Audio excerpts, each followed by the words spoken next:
Mesdames et messieurs, chers téléspectateurs, pourquoi prions-nous? Pourquoi nous prions? Pourquoi nous prions? Ce sera donc le thème de notre message du jour et nous allons recevoir l'apôtre Michael Oropo pour nous mener à travers l'enseignement du jour. Déjà, il faut retenir qu'il y a plusieurs raisons pour lesquelles nous prions et nous prions que la prière déplace les montagnes. Ce sera la raison que nous allons décortiquer à travers ce message. Nous prions parce que la prière déplace les montagnes. Le diable nous combat par plusieurs manières. Le diable nous combat de plusieurs façons. Si le diable n'arrive pas à altérer vos saisons, eh bien, il va poser des montagnes devant vous. Et ces montagnes, en fait, c'est pour vous ralentir dans votre marche de destin. C'est pour vous ralentir. C'est pour vous bloquer, c'est pour vous empêcher d'accomplir les choses qu'il faut dans le processus de réalisation de votre destin. Les montagnes, ce sont des forces spirituelles qui sont déployées pour vous ralentir. Pas pour vous ralentir ou complètement, carrément empêcher votre progrès ou votre avancement. Généralement, quand vous avez ces montagnes devant vous, peu importe les efforts que vous déployez, vous ne pouvez pas avancer. Vous ne pouvez pas évoluer. Imaginez que vous retrouvez sur votre chemin une montagne de 6000 mètres et que vous devez dépasser cette montagne avant d'arriver à votre destination. Imaginez la force que vous allez déployer pour essayer d'enlever cette montagne de votre chemin. Donc, si vous devez monter cette montagne, par exemple, pour atteindre votre destination, donc vous allez monter les 6000 mètres avant de pouvoir traverser. Et quand le diable vous bloque, eh bien, vous montez et vous revenez encore. Donc, vous allez parcourir les 6000 mètres et vous allez reparcourir les 6000 mètres à nouveau pour revenir encore en arrière. Imaginez donc un peu les difficultés que vous aurez à arriver à votre destination. Donc, voici ce que le diable fait. Le diable pose des montagnes devant les hommes pour les empêcher d'évoluer. Voici que Jésus-Christ a dit que la solution pour déplacer les montagnes, eh bien, c'est d'y mettre la foi, d'appliquer sa foi. Et la seule façon d'appliquer sa foi, eh bien, c'est par la prière. Rappelez-vous, Jésus-Christ a dit que si vous avez de la foi, ordonnez à la montagne qui se trouve devant vous et la montagne sera déplacée.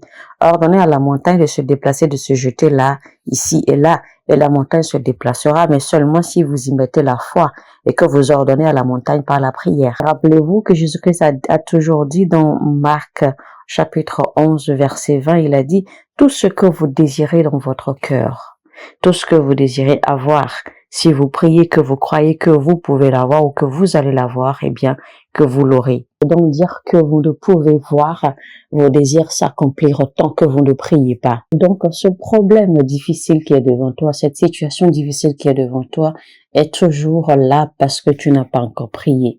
Parce que quand nous prions, eh bien, nous arrachons les mauvaises herbes, nous déplaçons les montagnes, nous brisons des barrières. Et donc, évidemment, il faut également souligner que nous avons divers niveaux de prière parce que nous avons divers problèmes, nous avons diverses situations. Donc, nous n'allons pas tous prier de la même façon. Parce que tu peux voir un individu A en train de prier calmement, peut-être parce que cet individu a déjà prié, d'accord, pour enlever les montagnes de son chemin. Et donc, cet individu maintenant ne fait que communier avec Dieu de par sa façon de prier, etc. D'accord? Parce que communier avec Dieu est également l'autre raison ou une autre raison pour laquelle nous prions, pour avoir une communion, une intimité avec Dieu. Si cet individu a déjà dépensé ou a déjà fait le sacrifice qu'il faut au lieu de la prière pour déplacer les montagnes de sa vie, vous n'allez pas imiter cette personne, vous n'allez pas prier de la même façon que cet individu a parce que vous avez encore vos montagnes qui sont devant vous. Donc, votre façon de prier sera complètement différente parce qu'à ce moment, vous n'aurez pas besoin forcément de prier pour seulement une communion avec Dieu, mais vous aurez besoin de prier différemment parce que vous avez encore besoin de déplacer les montagnes qui sont dressées devant vous. Autrement, votre vie ne comptera pas beaucoup tant que vous n'avez pas arraché ou enlevé ces montagnes. Le diable le sait. Jésus-Christ, notre Seigneur lui-même le sait. Il sait que les montagnes sont faites pour vous ralentir. Et quelque chose que vous êtes censé accomplir à 30 ans, vous allez vous retrouver en train d'accomplir cette même chose peut-être à 110 ans. Et malheureusement, le problème c'est qu'à cet âge-là, vous n'aurez plus beaucoup d'énergie pour faire ce que vous devez faire. Parce que si vous aviez eu la chance ou la grâce, d'accord, de découvrir tant ces montagnes et de travailler pour les enlever et que vous accomplissiez ce que vous devez accomplir tôt, eh bien, vous pourrez alors accomplir assez de choses.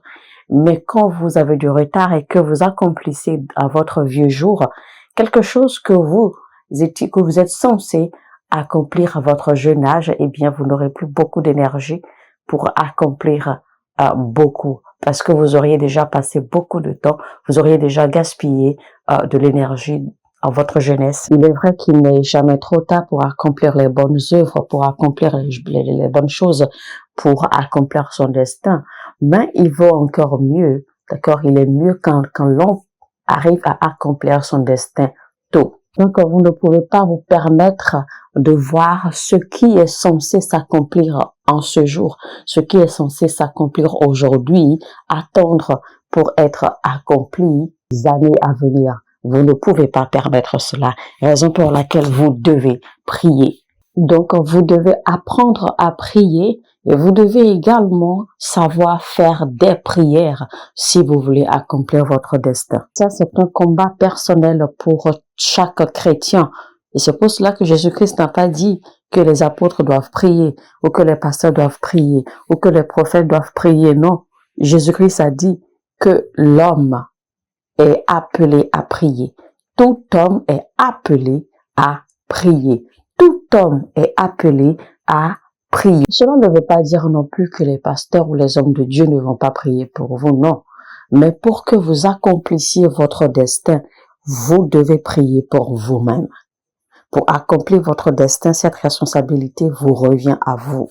C'est à vous de prier pour vous-même si vous devez briser les barrières et entrer dans l'accomplissement de votre destin. Alors, il faut souligner au passage que Jésus-Christ a payé le prix qu'il fallait pour nous, afin de nous exonérer de ces forces qui méprisent et qui malmènent notre existence ou qui se moquent de la gloire de Dieu dans notre vie. Jésus-Christ a également pourvu tout ce dont nous avons besoin pour avoir une vie parfaite selon les voies de Dieu. Donc, la qualité de vie que nous affichons ou que nous démontrons dépend maintenant de notre responsabilité.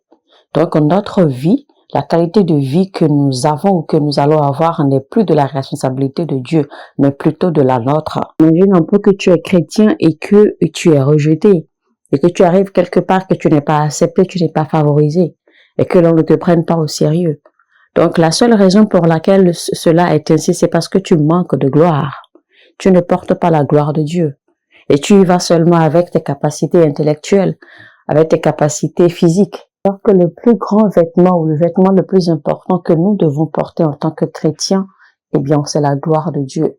Et c'est la gloire de Dieu dont Adam s'est revêtu quand il était dans le jardin d'Éden. Après qu'il ait perdu cette gloire, eh bien, Jésus-Christ, notre Seigneur, à son arrivée, nous a restaurés, d'accord, à cette gloire de Dieu. Donc, en tant que chrétiens, nous sommes supposés manifester ou démontrer la gloire de Dieu à notre génération. Il est dit dans 1 Pierre 2,9 que vous êtes une race élue, un sacerdoce royal, une nation sainte, un peuple acquis, afin que vous annonciez les vertus de celui qui vous a appelé des ténèbres à son admirable lumière.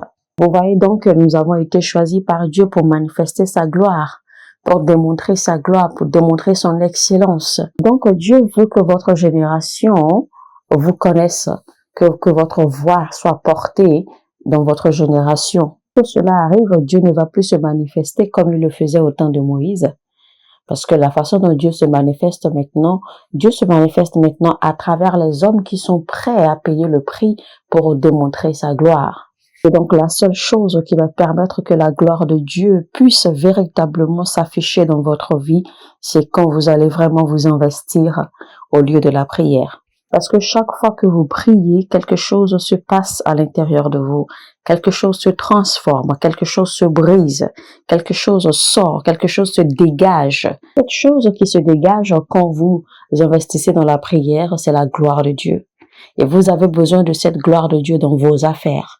Vous avez besoin de cette gloire de Dieu dans votre vie quotidienne. Vous avez besoin de la gloire de Dieu dans vos affaires, dans vos intérêts, dans vos entreprises, dans vos relations quotidiennement. Imaginez par exemple que vous vous retrouvez quelque part à compétir avec des gens qui possèdent les mêmes diplômes, les mêmes compétences que vous. Pour que vous soyez qualifié et être la personne choisie ou la personne favorisée, eh bien, il faut bien qu'il y ait un événement ou un élément particulier qui vous différencie. Ça ne sera pas forcément vos capacités, votre intelligence ou vos habiletés ou vos diplômes ou vos expériences, etc. Non, mais la gloire de Dieu va vous démarquer. Une fois que vous êtes chrétien, la gloire de Dieu va vous démarquer. Et c'est la gloire de Dieu qui fera la différence entre vous et les autres. Étant donné que la gloire est divine, quiconque porte la gloire de Dieu ne peut être rejeté, ne peut être refusé. Et vous rappelez-vous, c'est la gloire de Dieu que Moïse portait sur lui qui a fait que Pharaon n'a jamais pu toucher à Moïse. Dans toutes les fois que Moïse a défié Pharaon et son peuple, Pharaon n'a jamais pu le toucher parce que Moïse porte la gloire de Dieu. Et toute personne qui porte la gloire de Dieu est un peu comme un Dieu devant sa génération. Je sais que la vie peut paraître difficile sur terre. Le système est tellement compliqué qu'on a l'impression que tout va mal. C'est vrai, je comprends cela.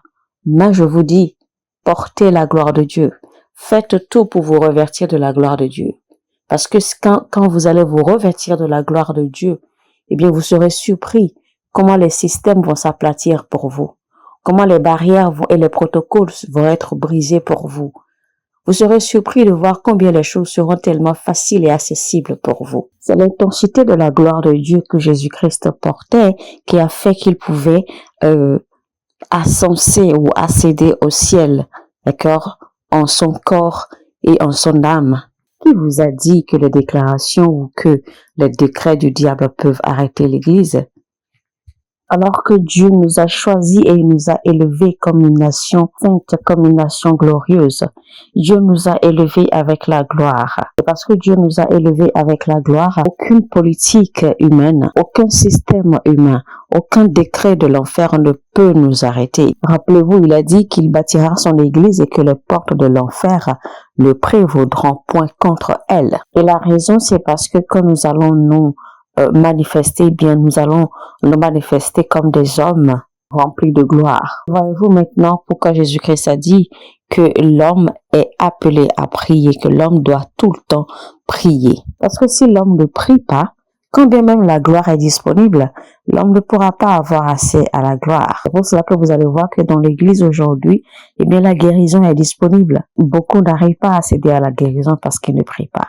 La justice, la foi, la faveur, la provision, tout cela est disponible, mais les gens n'arrivent pas à avoir assez parce qu'ils ne prient pas. La prospérité est disponible, mais beaucoup n'arrivent pas à l'avoir parce qu'ils ne prient pas. Pareil, il y a certains chrétiens, tout ce qui est disponible dans la vie d'un chrétien, c'est que tout ce qui est disponible attaché au nom de Christ pour nous, eh bien, tout cela existe déjà pour eux. Ils sont même déjà en possession de tout cela, de tous ces avantages dans le règne de l'esprit. Mais ils n'arrivent pas à les voir se manifester dans la chair, physiquement, parce qu'ils ne prient pas. Voilà donc pourquoi nous devons prier. Nous sommes appelés à prier. Parce que quand nous prions, ce n'est pas un exercice physique. Quand nous prions, nous forçons les choses dans le règne de l'esprit. Quand nous prions, nous mobilisons les choses dans le règne de l'esprit. Est-ce que vous savez que par la prière, en fait, non, pardon, je reprends, d'accord. Est-ce que vous savez que la prière change notre système? La prière change notre mentalité. La prière change notre être tout entier. Savez-vous que par la prière, nous pouvons précipiter les choses qui sont censées se produire dans 10 ans, nous pouvons les précipiter à se manifester dans le présent. La prière transforme les saisons. Parce que quand vous allez prier, quand vous priez, eh bien, vous pouvez aligner autrement vos saisons. Vous pouvez transformer vos saisons de sorte à ce que les saisons puissent vous favoriser. Mesdames et messieurs, ce sera tout pour l'instant pour la première partie de notre message. Pourquoi nous prions?